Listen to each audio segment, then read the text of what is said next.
نواب اکبر بگٹی، ان کی زندگی کی کہانی کیا ہے؟ آپ کی کئی ملاقاتیں بھی ان سے رہی ہیں۔ بگٹی صاحب ایک بلوچ سردار تھے، پڑھے لکھے، تعلیم یافتہ، لیکن جو روایات تھیں ان میں رچی بسی ہوئی تھیں۔ باقی سرداروں سے کیسے الگ تھے وہ؟ بگٹی صاحب کو جب چیلنج کیا جاتا تھا تو وہ ایک دم جوش میں آ جاتے تھے، غصے میں آ جاتے تھے۔ تو شاید یہی ہوا کہ جب ان کو للکارا گیا تو غصے میں آ کے انہوں نے جوابی کارروائی کی۔ اس میں آخری کیل ٹھوک دیا گیا، وہ شازیہ کیس تھا۔ جو بگٹی قلعہ تھا اس میں قلعہ بند ہو گیا، لڑائی شروع ہو گئی۔ جب ان کو گرفتاری کے لیے گئے، جو واقعہ ہوا اس میں ابھی تک دو باتیں کلیئر نہیں ہو رہی۔ ان کی لاش کو ان کے اہل خانہ کے حوالے کیوں نہیں کیا گیا؟ جب بگٹی صاحب کی لاش کو لایا گیا، جو وہاں پہ ڈی سی تھے وہ ہندو تھے، تو انہوں نے وہاں انتظامات کیے، ان کی لاش کو کافن میں بند کیا گیا۔ کہتے ہیں 2 تالے لگائے گئے تھے اس پر۔ 2 وجوہات ہوتی ہیں۔ کوئلوں پر چلنے کی روایت کیا تھی؟ کسی آدمی جس پہ الزام لگے بے گناہی ثابت کرنے کے لیے کوئلے بھڑکائے جاتے ہیں اور اس پہ چلایا جاتا ہے۔ ہائی لائٹس آپ نے دیکھی۔ آج سنو پوڈ کاسٹ میں ہمارے ساتھ موجود ہیں سیاسی اور سماجی رہنما اور تجزیہ نگار ڈاکٹر سعید الہی۔ آج ان سے ہم نے سمجھا قائد اعظم کے ساتھی، آکسفورڈ گریجویٹ اور بلوچ قوم پرست نواب اکبر بگٹی کی زندگی کو۔ سردار اکبر بگٹی اور جنرل پرویز مشرف کے درمیان اختلافات کیسے شروع ہوئے؟ سردار اکبر بگٹی کے مطالبات کیا تھے؟ ان سے ہم نے یہ بھی جانا کہ بلوچستان پاکستان میں کیسے شامل ہوا، بلوچستان کے مسائل کیا ہیں اور ان مسائل کا حل کیا ہے۔ یہ سب جانیے اس پوڈ کاسٹ میں۔ ڈاکٹر سعید الہی صاحب، آج ہم سمجھیں گے بلوچستان کو اور بلوچستان میں رہنے والے لوگوں کو۔ بلوچستان پاکستان کے اندر شامل کب ہوا اور کیسے ہوا؟ دیکھیں، بلوچستان پاکستان کا ایک بہت اہم صوبہ ہے، اور پاکستان کا 44.5 سم تھنگ ایریا جو ہے وہ بلوچستان میں ہے، اور یعنی علاقے کے اعتبار سے سب سے بڑا صوبہ ہے، اور آبادی کے لحاظ سے سب سے چھوٹا۔ تقریباً 1 کروڑ 20 لاکھ یا 30 لاکھ آبادی ہے، اور اس میں سے بھی تقریباً 40-50 لاکھ لوگ جو ہیں وہ کسی نہ کسی صورت میں کوئٹہ میں رہتے ہیں، کاروبار کے لیے، ملازمت کے لیے، آنے جانے کے لیے، تعلیم کے لیے۔ تو میرا یہ خیال ہے کہ آدھا صوبہ تقریباً جو ہے وہ بلوچستان کا وہ کوئٹہ میں آباد ہے، اور یہ صوبہ، اس کی روایت، اس کا تاریخ، اس کی کلچر وہ بہت قدیم ہے۔ پاکستان میں شامل کیسے ہوا تھا؟ پاکستان میں شامل یہ 1947 میں جب پاکستان بنا تو بلوچستان کے 2 حصے تھے۔ ایک تھا ریاست کلات، کیونکہ آپ کو یاد ہے جب انگریزوں نے ہندوستان پہ قبضہ کیا تھا تو 599 پرنسلی اسٹیٹس تھیں، یعنی اتنی ریاستیں تھیں ہندوستان میں، اس میں ایک ریاست کلات بھی تھی، تو جس کے حکمران خان آف کلات یا میر آف کلات تھے۔ تو بلوچستان کے 2 حصے تھے۔ ایک وہ حصہ جو خان کلات کے انڈر آتا تھا، جس میں سراوان اور جھلاوان 2 بڑے سردار تھے، جس میں رئیسانی اور زہری، یہ ان کے رائٹ اور لیفٹ، یہ ان کے بازو تھے۔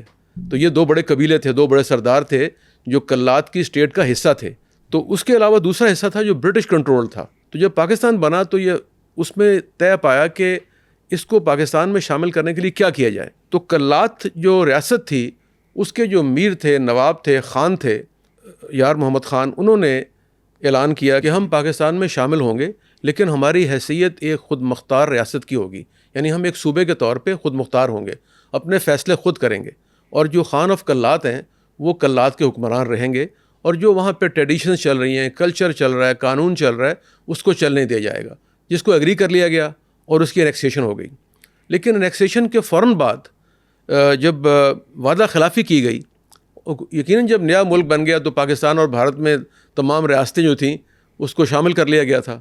تو اس کے نتیجے میں جو عبد الکریم خان تھے، نواب کلات کے بھائی تھے، انہوں نے بغاوت کر دی اور وہ پہاڑوں پہ چلے گئے، جس کے نتیجے میں ملٹری آپریشن ہوا 48 میں، اور تقریباً 1 سال کے بعد اس بغاوت کو ختم کر دیا گیا، جس کے نتیجے میں جو وہاں پہ اپ رائزنگ تھی وہ ختم ہوئی، اور کلات پورا کا پورا جو ہے وہ پاکستان کا حصہ بن گیا۔ اور دوسرا حصہ تھا جو برٹش کنٹرول تھا، اس میں 2 ضلع تھے، راجن پور اور ڈی جی خان، جس میں اکثریت بلوچوں کی تھی، اور جو آپ جانتے ہیں وہاں بہت بڑا قبیلہ مزاری قبیلہ تھا، اور بلخ شیر مزاری جو پاکستان کے وزیر اعظم بھی رہے، انہوں نے اپنی کتاب میں بھی لکھا ہے کہ یہ 2 جو ضلع تھے، ان کو یہ آپشن دی گئی کہ وہ آیا کلات کا حصہ بنیں گے یا پنجاب کا حصہ بنیں گے، یعنی کلات کا مطلب بلوچستان صوبے میں شامل ہوں گے یا پنجاب میں ہوں گے۔ تو یہ جو 2 ضلع تھے جو بلوچ ٹرائبس پر مشتمل تھے، انہوں نے، ان کے سرداروں نے مل کے فیصلہ کیا، اور ایک ریفرینڈم کے ذریعے جس میں مزاری ٹرائب، کھوسا، لغاری، انہوں نے یہ فیصلہ کیا کہ ہم پنجاب کا حصہ بنیں گے۔ ابھی اسی لیے جو بڑے 2 ضلع ہیں بلوچوں کے، وہ پنجاب کا حصہ ہیں، اور باقی تقریباً 36 اضلاع جو ہیں وہ بلوچستان بن گئے ہیں۔ قائد اعظم کے ساتھی آکسفورڈ گریجویٹ اور بلوچ قوم پرست نواب اکبر بگٹی، ان کی زندگی کی کہانی کیا ہے؟ آپ کی کئی ملاقاتیں بھی ان سے رہی ہیں۔ دیکھیں، نواب اکبر بگٹی جو تھے وہ ایک بہت باشعور اور دانش مند سیاسی لیڈر تھے۔ میں نے جوانی میں ان سے ملاقات کا شرف حاصل ہوتا رہا، اور پھر میں متعدد بار ان کو ملا بھی، قریب سے دیکھا بھی، اور ان کی سمجھیں کہ زندگی کے جو 3 حصے تھے، جب ہم ملے تو وہ مڈل ایج میں تھے، اور پھر بڑھاپے میں بھی ان کو ملنے کا موقع ملا، تو بڑے وفادار، دلیر، دانش مند اور ویل ریڈ تھے، بڑے ایجوکیٹڈ تھے، اور کتابیں پڑھنے کا شوق تھا، اور بہت سی زبانوں پہ عبور تھا۔ پاکستان کی تقریباً تمام زبانیں وہ بول سکتے تھے۔ وہ پنجابی بڑی فراوانی سے بولتے تھے، روانی سے بولتے تھے، اور اسی طرح بلوچی، سندھی، پشتو، دیگر انگریزی آکسفورڈ سے پڑھے ہوئے تھے۔ تو ایک بڑی دلکش شخصیت تھے۔ ان کے ساتھ جب آپ بیٹھتے تھے تو آپ کے ساتھ مختلف مسائل میں بڑی اہم گفتگو کرتے تھے، بڑی گہری گفتگو کرتے تھے، کیونکہ ان کی نظر تھی مسائل پہ، پاکستان کے، بلوچستان کے، اور ایون بین الاقوامی مسائل پہ ان کی بڑی گہری نظر تھی۔ باقی سرداروں سے کیسے الگ تھے وہ؟ وہ اس طرح الگ تھے کہ وہ ایک اوپن مائنڈڈ تھے، یعنی میں سمجھتا ہوں کہ جو ان کے زمانے کے سردار تھے، جس میں غوث بخش بزنجو تھے، وہ بھی بہت دانشور تھے، خیر بخش مری تھے، عطا اللہ مینگل تھے۔ تو اس وقت جب وہ پاکستان سے ناراض ہوئے، بھٹو صاحب نے آپریشن کیا، تو اس وقت بگٹی صاحب پاکستان کی فیڈریشن کے ساتھ کھڑے رہے، اور اس سے پہلے بھی بگٹی صاحب ہمیشہ فیڈریشن کے حامی سمجھے جاتے رہے ہیں، اور وہ پاکستان کے ساتھ رہنا، پاکستان سے محبت کرنا، اور قائد اعظم سے ملاقاتیں، یہ تمام ان کی زندگی کا حصہ رہی ہیں۔ اور اس کے مقابلے میں جو باقی سردار تھے وہ نیشنلسٹ تھے، لیکن ان کے ویوز بگٹی صاحب سے ذرا مختلف تھے، اور وہ سخت مزاج بھی تھے۔ اسی لیے کئی موقعوں پہ آپریشن ہوئے، وہ پہاڑوں میں چلے گئے، افغانستان چلے گئے، پھر واپس آئے، پھر ریکانسلیشن ہوئی، اور پھر اس ملک کے اس سیاست کا، تاریخ کا حصہ بنتے رہے۔ سردار اکبر بگٹی اور پرویز مشرف کے جو اختلافات شروع ہوئے، اس کی وجہ کیا تھی؟ جو نواب ہوتے ہیں ان کا اپنا ایک مزاج ہوتا ہے۔ یہ لوگ صدیوں سے حکمران ہیں۔ بلوچستان میں 20 بڑے ٹرائبز ہیں، کچھ سب ٹرائبز ہیں، تو جو بڑے بڑے لوگ وہاں صدیوں سے حکمرانی کر رہے ہیں، دیکھیں نا، اب یہ جو بلوچستان ہے، اس کی تاریخ، جو مہر گڑھ کی تاریخ ہے، وہ دیکھیں 10,000 سال پرانی ہے، اور اب بڑی تاریخی جگہ ہے۔ تو جو لوگ وہاں رہتے تھے، ان کے اپنے رواج تھے، طریقے تھے، وہ حکمران تھے۔ جب پاکستان میں شامل ہوئے تو ان کی طاقت، ان کے وسائل، مختلف چیزوں میں حکومت کا کنٹرول بھی آ گیا، جس کے نتیجے میں اختلافات ہوئے، تو جس کی وجہ سے آپ یہ سمجھیں کہ بہت سے سردار ناراض بھی ہوئے، اور وہ سرداری نظام جو تھا اس کو لپیٹنے کی کوشش بھی کی جناب ذوالفقار علی بھٹو نے، اور وہاں پہ آپریشن کر کے تقریباً سرداری نظام کو ختم کیا، اور وہاں پہ مختلف علاقوں سے ٹیچرز، ڈاکٹرز اور بہت سی سہولتیں فراہم کیں۔ لیکن پھر جب ضیاء الحق صاحب واپس آئے، عام معافی کا اعلان ہوا، تو تمام سردار واپس آ گئے، اور وہ جو ایک پروسیس شروع ہوا تھا وہ بھی رک گیا۔ ڈاکٹر شازیہ خالد کا کیس کیا ہے؟ سوئی کے علاقے میں جو پی پی ایل محکمہ تھا، اس میں وہ ملازم تھیں، اور ایک گارڈڈ ایریا میں رہتی تھیں۔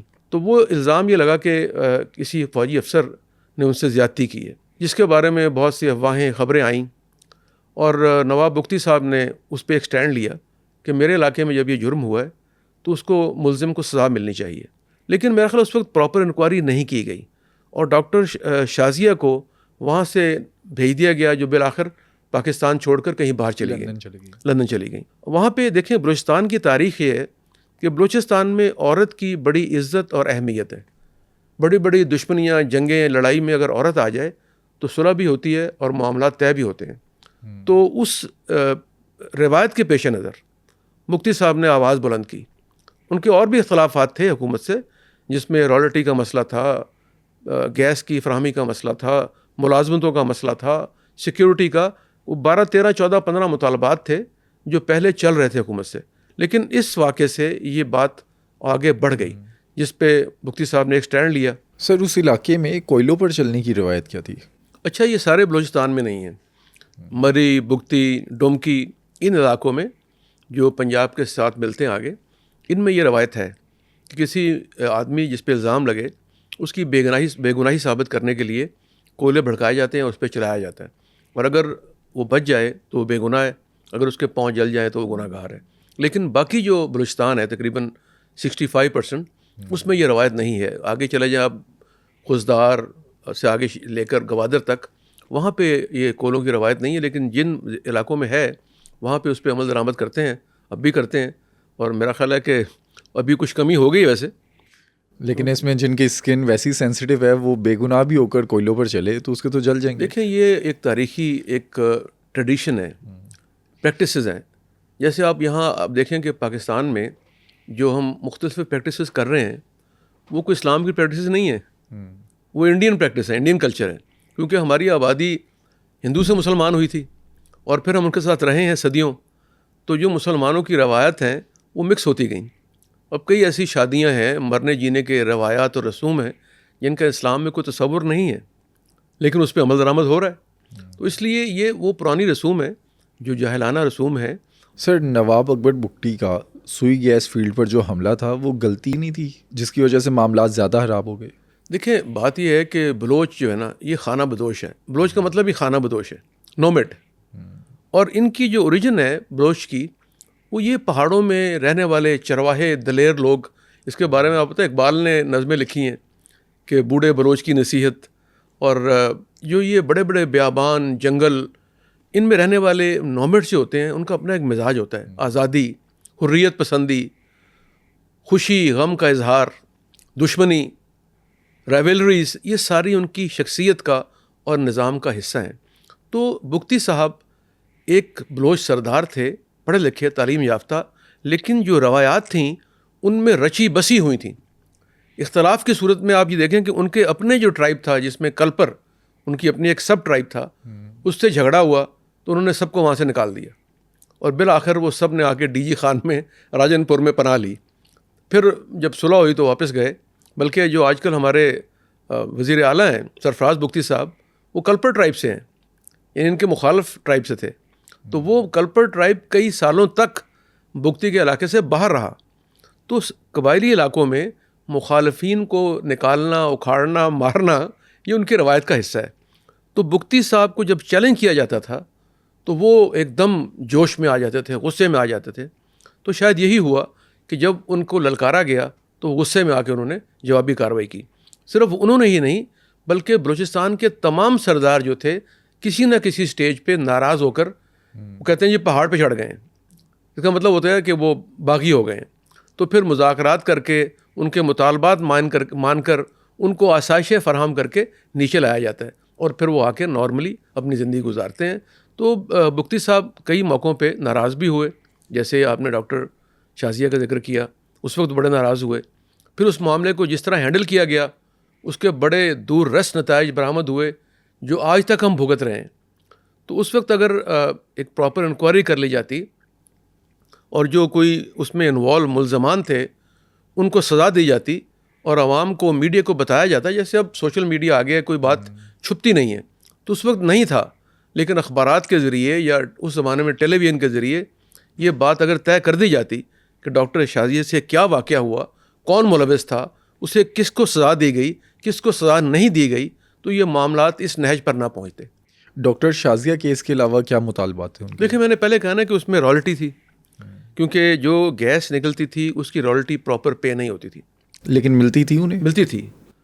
دوسرا یہ تھا کہ ان میں ایک ایگریمنٹ کے تحت رائلٹی، ملازمتیں، تنخواہیں اور اس کے علاوہ علاقے کے لیے کچھ سہولتیں اور پچ کافی، یعنی جیسے لیویز ہوتی ہیں ان کی، لیویز کے لیے گاڑیاں، اسلحہ، اس طرح اور بہت سی چیزیں ہوتی ہیں جو سردار کو مہیا کی جاتی ہیں. تو ان میں اضافہ نہیں ہو رہا تھا. تو بگٹی صاحب یہ کہہ رہے تھے کہ جب انکم میں اضافہ ہو رہا ہے، گیس کی مقدار بڑھائی جا رہی ہے، تو اس کے ساتھ ساتھ سہولتوں میں بھی اضافہ کیا جائے. تو وہ مطالبات چلتے رہتے تھے، لیکن اس میں آخری جو کیل ٹھوک دیا گیا وہ شازیہ کیس تھا، جس کے نتیجے میں آپ کو یاد ہے کہ انہوں نے مطالبہ کیا. پھر اس کے بعد ایک موقع پہ چودھری شجاعت صاحب اور مشاہد حسین سید صاحب ملنے گئے، یہ مذاکرات کر رہے تھے، یعنی انٹرمیڈیٹ میڈیشن کر رہے تھے. اور میڈیشن میں وہ بگٹی صاحب سے بھی ملے، انہوں نے پیغام جنرل مشرف کو بھی دیا. پھر جنرل مشرف کہیں کسی فنکشن پہ گئے تو ایک راکٹ فائر ہو گیا، اور بگٹی صاحب کے علاقے میں لاکھوں لوگ رہ رہے ہیں، ان کے مخالفین بھی ہیں.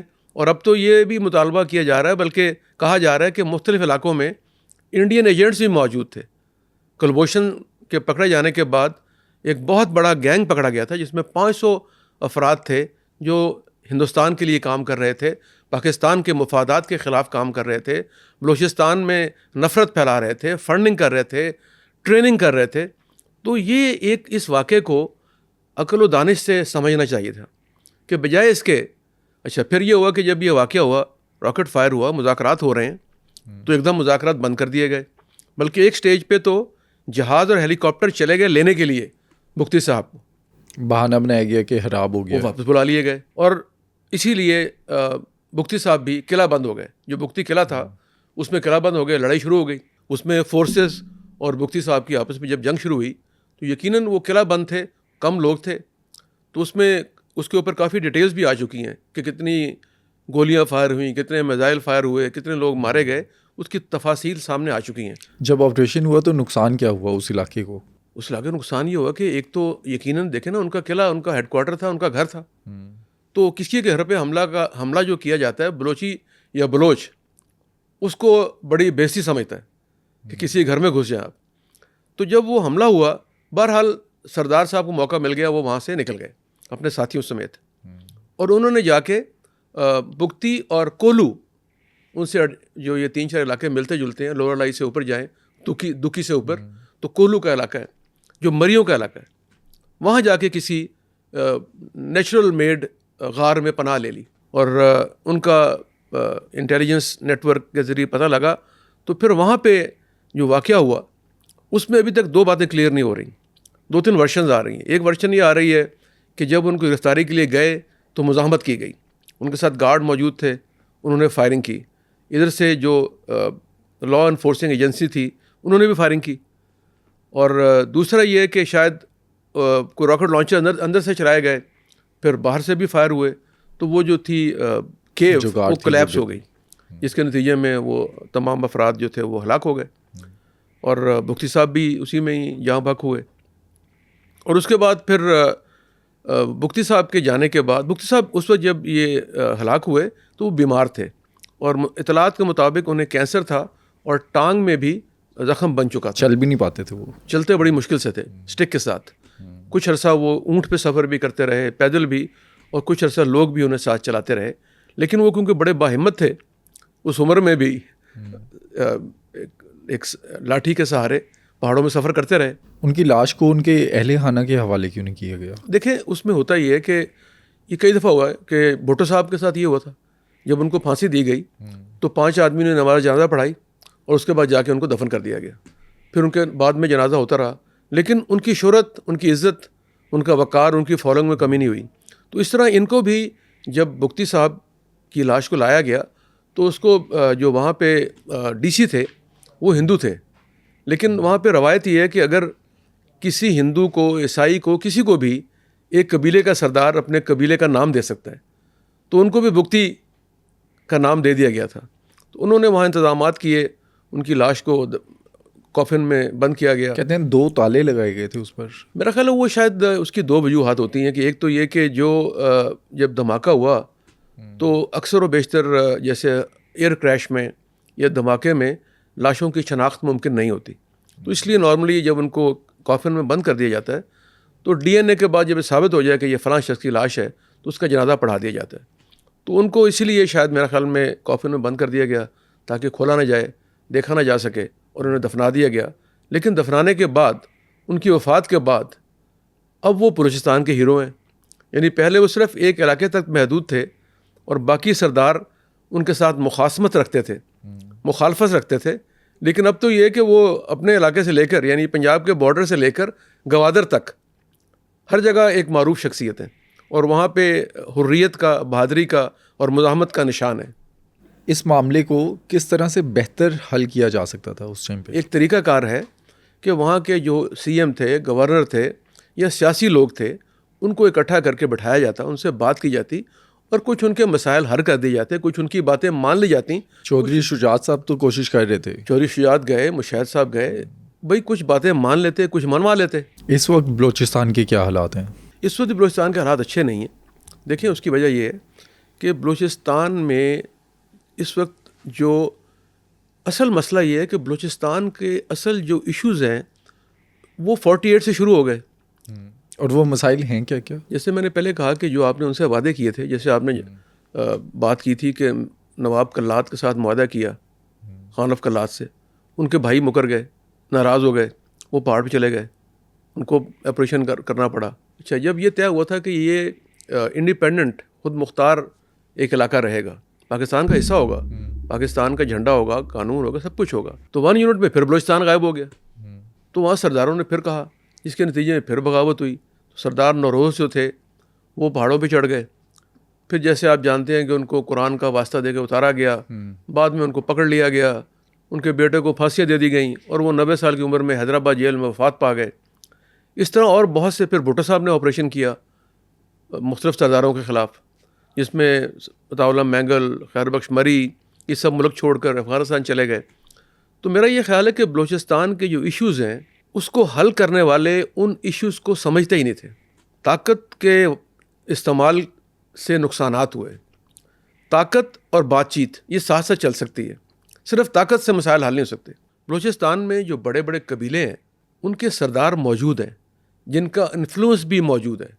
آپ ایک خاص دائرے میں رہتے ہوئے انہیں شریک اقتدار اور پالیسی سازی میں شریک کر سکتے ہیں. اور جب آپ ان کو شریک کر لیں گے، ضرور. اب چیف منسٹر وہاں بنے ہوئے ہیں، ایک صاحب ہیں.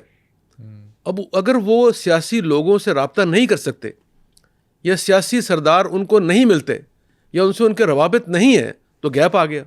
بھائی ایسے شخص کو گورنر یا وزیر اعظم بنائیں جو باقی سرداروں سے، باقی لوگوں سے، اہم لوگوں سے، قبیلوں سے رابطہ کر سکے. جیسے سردار اکبر بگٹی تھے. سردار اکبر بگٹی بہت بڑے سردار تھے. دیکھیں انہوں نے ایک تو یہ کہ وہ تھرو آؤٹ پاکستان کے لیے زندہ رہے، ایفرٹس کی انہوں نے، اور پاکستان کے ساتھ تعاون کرتے رہے، پاکستان کی حکومتوں کا حصہ رہے، وزیر اعلیٰ رہے، گورنر رہے.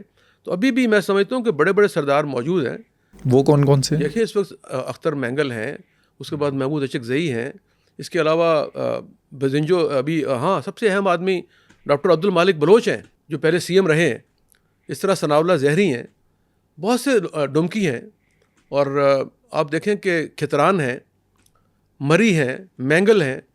اور اس طرح اب اس وقت آپ دیکھیں کہ تقریباً 10 بڑے قبیلے جو ہیں ان کے سردار بڑے اہم ہیں جن کو آپ بلا سکتے ہیں، بٹھا سکتے ہیں، اور ان کے ذریعے ایک گرینڈ جرگے کا اہتمام کر کے سب کو شریک گفتگو کر کے ایک لاہ عمل اور حل نکالا جا سکتا ہے.